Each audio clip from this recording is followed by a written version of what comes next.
A lot of what we do is being done the same way it has been for, hundreds of years, but the tools continue to improve. We do a lot of our custom work via CAD design, whereas it used to be more fabrication, wax carving. We still do those things. It's still important.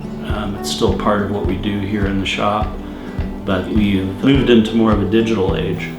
We have a shop here that is capable of all levels of jewelry work. The craftsmen here, we all have 30 plus years of experience. We have some of the finest and most exceptional jewelry and materials available in our business. Jewelry has a tendency to have sentimental value.